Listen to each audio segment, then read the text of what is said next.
Hey, Midnight Sun here, doing a review of Diablo 4, so we're just going to go ahead and get started. If we open our skill menu and start selecting some of the skills, we see that it's a little bit different from Diablo 3. Now the skills here have to be clicked within a certain amount before unlocking the next skill type. In this case, we're in the core skill tab right here. Now I'm currently following a guide on Maxroll to find out which ones I'm supposed to select. You may be wondering why I already have so many skill points. That's because Diablo 4 allows you to save some of the skill points from previously completed seasonal conquests and stuff. Over here you see me navigating over to the reliquaries. I'm not exactly sure how to pronounce it. This is a new system that they have for some of their seasonal content. If we click on the tab over here, it shows us what items we can get by completing certain things in the game and unlocking these little currency items.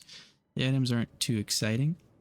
And then we're going to go over and start the seasonal quest, skipping as much dialogue as we possibly can. Now moving up to this little area over here, they do have a little blue quest marker here. Now these are normally pretty quick and easy to do for the most part. Now I did get a bug there and it took me a long time to kind of figure out why that was. But after getting it figured out, we go up here, cheer on these guys, and then go back and talk to our main dude over here to collect our quests. Now this kind of stuff is what we would use to unlock some of these rewards here. And you can see that we've currently got a couple of them done just at the start of the season. So on our way to our seasonal quest, we had a Helltide zone. Now if you look at the damage here, you can see that my damage is pretty impressive. Now that is largely because of all of the skill points that I currently have invested in my character. Helltide is a pretty decent way to target farm, as well as all of the monster density that they have here. These monsters are pretty impactful in some areas, and then at certain points in the game it feels like there's not enough monsters in here at all.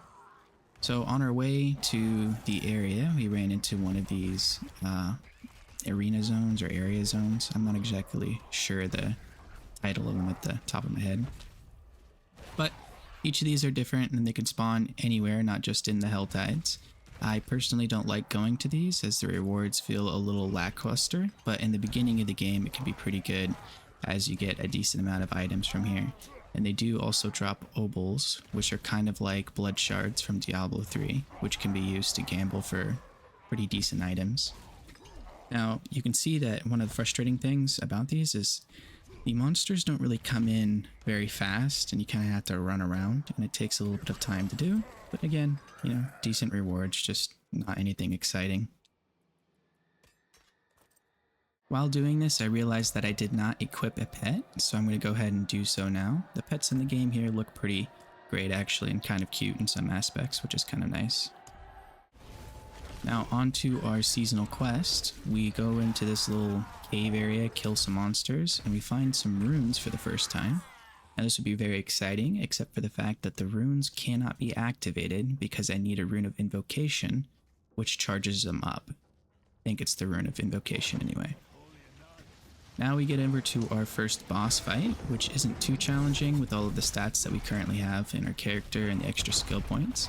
If this was a fresh character who had to work his way up, then I would say that this could be a pretty challenging fight and you had to be a little more careful. Teleporting is super annoying, by the way. Don't know whose idea that was. But after killing it, we get our first boss power and the introduction to the boss power system. Now currently at the beginning of the game, we don't have a lot of ways to upgrade these, so they aren't too incredible. But we'll continue going through the boss powers and fighting new bosses and upgrading these as we go, figuring out what works best for our build.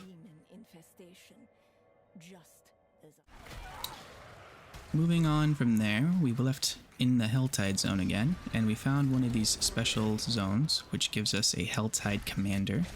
Now again, this Helltide Commander is a pretty rare drop from these zones, and they do give you some decent items later on, including some guaranteed legendary drops. Currently, however, it can be a bit of a challenge and a little bit time consuming. Luckily, this rogue came in and decided to help us out by finishing him off. And you can see that again, yeah, not too rewarding, but decent in the beginning of the game. After that, we get into, again, our seasonal quest. Now, this is highly frustrating and, in my opinion, a very dumb season. You run around killing all of these monsters until you fill up that bar over there. You've got a certain time limit to fill up the bar, and in most cases you exceed the time limit by a large margin. After you fill up the bar there, then you have to wait again for the boss monster to show up. That's just to let you go back to the original zone that you began in. And you get a couple more of these monsters here, but the density isn't too bad and they're not very threatening at this point. You can see that we're still pretty much just one-shotting everything. Then we finally get the boss monster to spawn in. Now here, we don't have very many people joining us. There's just, I think, one or two. And after finally killing the boss monster, you'd think we'd get rewarded, but no, he's going to move to a different area, and then we're going to have to do the exact same thing all over again. This is incredibly frustrating and annoying and just disrupts the flow of combat. So we go ahead and beat him a second time, and guess what? No reward. We have to fight a third boss in here, which is a miniature version of Belial. Now, this miniature version of Belial was introduced very early. You can see there I'm barely past level 10. I have to wait another countdown for him to show up. And at this point, we've got some more people joining us, which means that the fight is going to be over fairly quickly. Belial isn't all that threatening at this point, and it doesn't even really feel like a boss. It just feels like an extra step before we get our actual reward at the end of the game here, or at the end of the fight. And the reward, again, is not very amazing. Now, you might think that's just because it's the beginning of the game. That's not the case. No matter what, it doesn't feel very exciting. We have to go back and listen to more seasonal conquest or seasonal quest stuff, and this is just incredibly boring and it can't be skipped, so I just kind of sit here pacing back and forth. We finally get introduced to some lore reasons and stuff on Belial returning, as well as the bulletin board over here. Now, the bulletin board is pretty great. You can come back and check this every now and then as you're killing monsters and get access to the rewards here that get progressively better and better, including the chance to get a shard drop for a mythical craft at the end of the game. After this, we went around and collected some of the stuff for the whispers, turning those in. Now, whispers are really great. You can see it just gave me a lot of XP there, and it gave me some items. It's also a great way to target farm. Now, they are random in terms of the rewards, but they seem to be pretty good regardless of what time you turn them in and regardless of what level. So absolutely love the whisper system here. Now, you can see we got some more of those runes, and we actually got some that we can possibly use, but they're not the ones that we currently need. We got a few more boss powers, so we're going to look through and find some that are useful and ones that we want to upgrade. As we continue throughout the game, we'll defeat more and more bosses. Just defeating them once is enough to unlock this boss power. We also have a class-specific feature, I guess is what you'd call it. In this case, the Barbarian has the weapon mastery system. As you use these weapons, they'll get more and more leveled, and then you can select one to get its effect applied to all other weapons. Now we decided to go and get a mercenary. Now the mercenaries are kind of like the followers. You can hire a mercenary, which is somebody who's with you all the time, and you can use one as reinforcements, which activates with a skill. So if we navigate over to the mercenary, we see that it splits off in these various branches. This is a really good customization feature for the mercenaries and actually has very impactful skills and leveling, and you do feel like these are important compared to the Diablo 3 followers. Great job on the mercenary system. Now we have the Kurast Bazaar. This allows us to select some tributes. We can put in a tribute, and you can see it has different rewards depending on what kind of tribute you get and what rarity. Depending on the rarity, it also allows you to add some target farming in here. In this case, you can get some more armor, more weapons, or more jewelry. Now I want some jewelry. I can afford the cost. It's going to make it a little bit more difficult, but at this level, it's not even really a challenge, to be honest. As we load in, we're going to find that we have a time limit as soon as we exit the circle. Our goal is to kill as many monsters as we possibly can within this time limit. Certain monsters will give you some extra time as well in here. You can see kind of the symbols on the map, and other monsters will give you some more of that little blue, I don't know what they are, really spirits, I guess, possibly floating around. Now all I have to do is reach the first level to unlock the main reward, but if I can reach all the way over to level 4, then I'll have a much better reward options, I guess, or a boost to my rewards. So we can see that I managed to do that. don't let the time fool you. I did a lot of work in that earlier areas and killed more monsters, so it actually took a lot longer than it seems. And then we get to fight this boss. Now, the boss is randomized in here, I believe. This one isn't too difficult. It's going to take a little bit of time, but over pretty soon. And the rewards in here are actually pretty good. Especially if you have an alt character and you got a lot of these and you just want to go through here and level up. It seems to give you about a level at a time, depending on what thing you chose. We see that we got our first legendary. Very high chance of getting legendaries in here as well. So we decided to run it again and see what we got. And again, a few more legendaries, a few more runes, a decent explosion of items, in this case through blue, which isn't too useful. And we got a manual as well. Now we're moving on to a Legion event, and as you can see with my partners, these Legion events are over very quickly. Now this one did have us running around to these different areas, which is why we got so many treasure chests.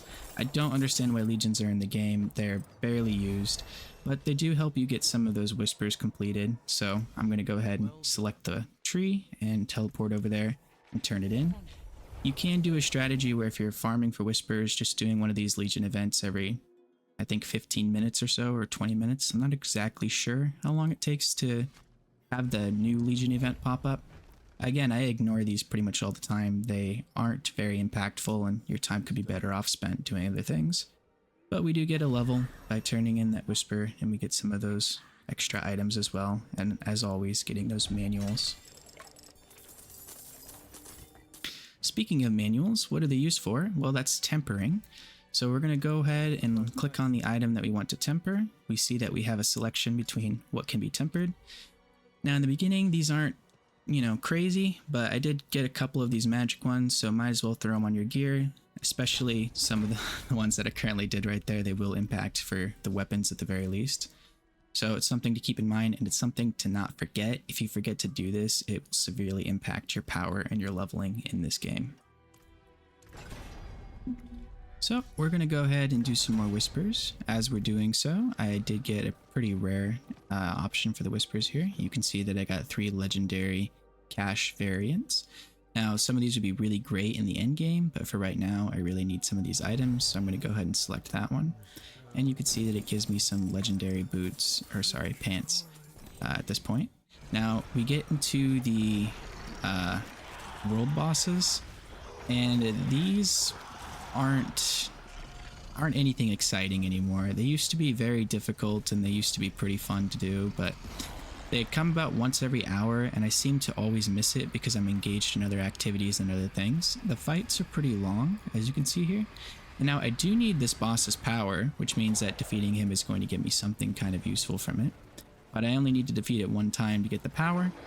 And then as you can see, it drops basically nothing here. We get a few legendary items, which is great, but at this point I'm getting a few legendary items every 10 minutes or so, depending on what I'm doing. I get a manual, and I get this huge weekly legendary cache, which drops absolutely nothing, and is pretty disappointing, to be honest. Now on to less disappointing things. Going over to one of these areas here, I found my first goblin. This one happens to be a blue goblin, so very excited. It's my first time actually having one of these in the game, as I didn't play when the goblins were first introduced.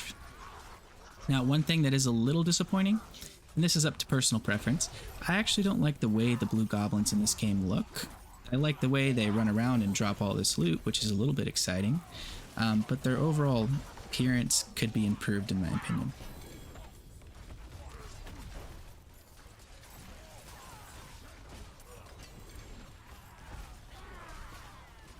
And we're going to go ahead and pick up all of that loot that's on the ground. Now I also realized that I didn't have some of the aspects I needed.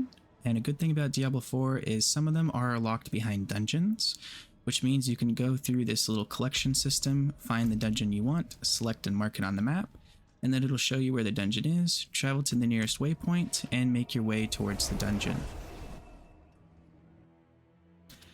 So we're going to go ahead and do that now and see if we can find our way inside the dungeon. I'm going to go ahead and edit to partway through the dungeon here. And I found another goblin. In this case, it's a green goblin, which again, was really excited for. Not a big fan of the looks, The green goblins in Diablo 3 were probably one of my favorite goblins. I'm not sure what the actual name is for it though. You can see the monster density in here is hitting me pretty hard, but we do manage to kill this goblin here and get rewarded with hardly anything, which was a major disappointment. Moving on to another boss. This time, if you've noticed, we're in Torment 1. So I was really hoping that after entering Torment 1, I would finally get some decent items here. And you do see that I get some more of these boss key drops and some of these kind of rarer items, but I'm in a whole Torment difficulty, and I was expecting something really impactful, and I just got kind of nothing here. Now there are a few other additional drops, but nothing that really makes this fight worthwhile. It's just something you want to do for 2 minutes when they come up, if you remember that they're there. So we go ahead and use some of those boss items to fight some of the bosses that drop specific uniques. In this case, we're fighting Lord Zir. The reason we're fighting him is because there's 2 unique items that he drops that I need. One of them is a pretty important one as well. So I'm going to go ahead and try and nuke him away with my character here. Again, we're in kind of the early Torment difficulties, so I'm not expecting too much. One key thing that they did add was the ability to spend your blood shards or blood items, sorry, after defeating the boss, which means that if you can't defeat the boss, you don't lose your items.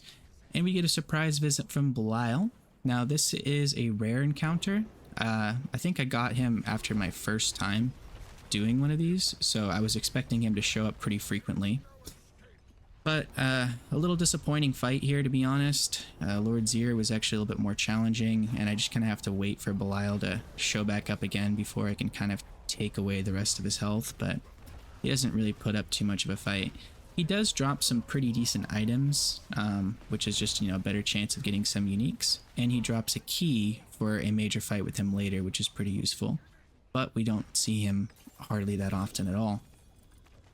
Now, to put this in perspective, I've ran about 30 of these different boss zones, and I'm spreading out, going to each zone 5 or 6 times before I finally get another encounter with Belial. Now at this point it's kind of a joke.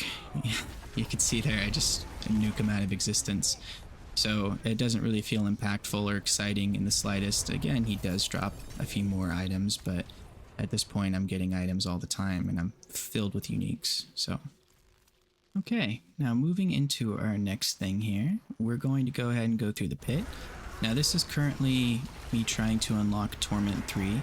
As you can see by my Paragon level, I don't have a whole lot of points in, and I don't have quite all of the items I want at Ancestral quality. My upgrades aren't really the best right now either, and I believe my temperings aren't even correct. Now this was a bit of a struggle, and I think I had to attempt this boss 2 times just because I kept getting stunned. But I beat him, and I get a couple more of those legendary items that seem to be popping up all over the place now, and I can upgrade my glyphs. I do like the upgrading of the glyphs there, it's pretty nice. Here you see I get a special kind of cache, which drops some Infernal Horde keys. Now the Infernal Hordes are really exciting, and you can see this is me later into the Infernal Horde. Monster density is exactly what I would like. These things just show up everywhere. It gives you some of these extra little key things, I guess. I'm not really sure what they're called. Aether, I think.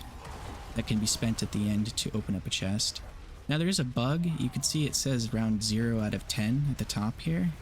So I'm not exactly sure what round I was on when I was doing this. I just tried to keep count, but at a certain point I just said, okay, we'll just keep going until the game tells me to stop. And again, we're getting a lot of levels in here. None of these monsters will drop items. All of your rewards are condensed at the end, which makes it a little exciting. So we're going to go ahead and fight the bosses now. There are 3 of them, and at this point, they're not too challenging. Each of these bosses has its own little trait and special thing. Now, I think it's recommended that you try and target all 3 of these at the same time, so you want all of them to die around the same time. If your character can handle it, it doesn't really matter. We're just going to run through and wipe all of these guys out. Now, after they die, they drop some legendary items, and then you can go to the top here and select an ancestral cache, I guess. And you open this chest and it gives you some ancestral items, including the chance for ancestral uniques and a whole bunch of loot, which is very exciting, very worthwhile. Now you have some extra Aether at the end, and you can spend it on this Obdicite and gems, or you can spend it on the gold. I like doing this as I need to use the Obdicite, so we're going to go ahead and see that now. Obdicite is used for upgrading some of these items. You can see that I'm upgrading it to the 4th level, and it gives me a little bonus. In that case, it was the one I needed. Now for each of these things, every single time you do an upgrade, all of these will go up by I think like 5%, and then it'll pick a random one every 4th try, and it'll boost it significantly. So there's our 4th try, and we see what we got there. Now all I want is for a chance for earthquakes to cast twice. So in my head, I thought this would take, I don't know, 4 tries, maybe 5 tries. You can see my gold's going down pretty quickly here, and my Obdicite's going down pretty quickly here. The other thing that's going down pretty quickly is my sanity, as I cannot believe that I'm able to go through this so many times and still not get it. In fact, I even run out of gold, which is rather frustrating. So that could probably be improved a little bit, or some better ways to spend it. Now at this point in the game, the only thing left to do is to go around and try and get those upgraded uniques into ancestral uniques, or the perfect ancestral unique for your build. So that means running a bunch of these bosses over and over again and doing things in the overworld to get the boss keys that you need. And then we're going to try and upgrade, or go into the pit and upgrade our glyphs. So this seems like a good enough spot to talk about some of the things that are wrong with the game and some things that could be improved. In the background, you'll just see me trying to fight Duriel here. Now, one thing that can be improved in this game significantly is the skills. Skills don't feel very impactful or unique in any aspect. The skill tree could be expanded in a much bigger way. Games like Last Epoch really seem to expand the skills, and I'm not sure why Diablo hasn't done that, especially since Diablo 3 does seem to have some pretty unique ways of using some of their skills. The Helltide zones are pretty good where they're at. They are somewhat exciting, but they could use a little bit more oomph to them, and at certain points the density just feels incredibly lacking, which can be a little frustrating. Runes need to be improved immensely. Runes in the beginning of the game feel like they're not even there. The type of runes that you get don't feel very impactful to your build, except for a few cases, but those few cases seem to be used with almost every single aspect of the game. Now let's talk items. What's the most exciting item you can get in the game? Well, the most exciting item is probably a mythical item. And as you see me opening the chest here, I get one of those, and I was ecstatic. I was hoping that this would be the right helmet, the one that I need for my build or for a future build that I'm going to do. In this case, it's actually Harlequin's Quest, which is probably one of my favorites, and it does have the right ancestral upgrade on it, which is pretty good. But in terms of the uniques, which should be the kind of mainstay of every single build, they don't feel very impactful. There's a few of them that are very exciting to get and truly improve the skill, but others just seem to be kind of a boost to your general damage, and you're not even really noticing when you're putting them on or what they're doing. So I would love to see kind of a change to the uniques in the game. Also, it's frustrating. Sorry about that. Tying over my words here.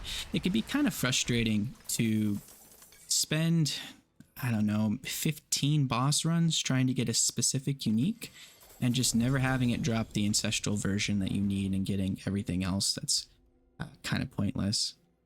For the Paragon system in the game, the Paragon system is pretty good in terms of having a casual player come in and just put skill points anywhere. I've done this on some random characters when I didn't want to bother looking up the build. I just kind of spammed a bunch of things, and it didn't do anything too dastardly to my character. It seemed to play okay. The glyphs are alright.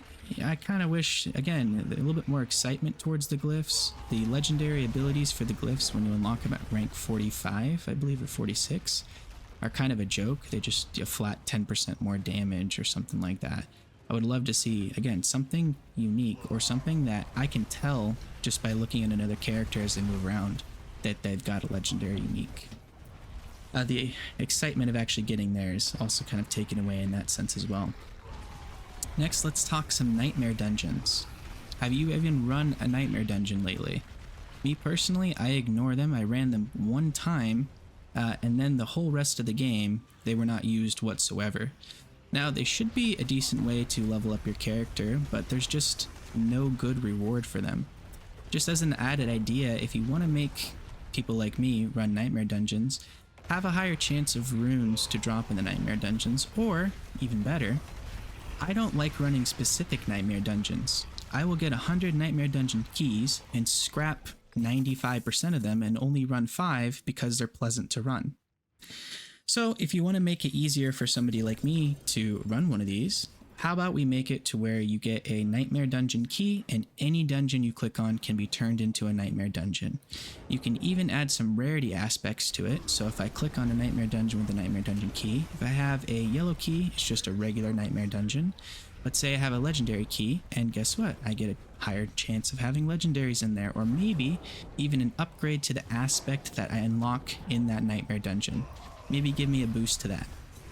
You can also have some rare rune keys for the nightmare dungeons. This would be a great place to actually target some runes and make runes more worthwhile and easy to find. I still don't have some runes for my build despite reaching this current level. Next we have tempering. Tempering is pretty good. I actually really like the spot that it's currently in. I feel that tempering maybe could use some work in terms of just how much power it adds to a build. And you can also add some unique tempering items to make it, again, just a little more impactful. I want to see when these temperings are in fact not just, oh, I'm suddenly doing 10% more damage, 20% more damage. And then there's masterworking. As you saw in the earlier part of the video, when I was trying to level up an item, I just could not hit the right thing for the life of me. And to make matters worse, I have to have that happen 3 separate times over and over and over again. And then I have to do it for each of my items. And for something like the Barbarian, that can be a lot of items to try and hit back to back to back to back to back. It's just not a very exciting process. It's also a very expensive process. For the seasonal stuff going on, this season was a miss for me.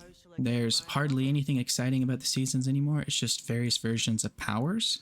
So you start out with, witch powers, and then you go into vampire powers, and then you go into the boss powers. I don't like doing powers. Powers are boring. There's just an extra little thing that I have to level up, and I don't really get anything really impactful from them either. For the Kuros Undercity, I experienced leveling up an alt character with the Kuros Undercity for the first time, and it felt pretty good actually, but the actual act of running the Kuros Undercity was incredibly boring.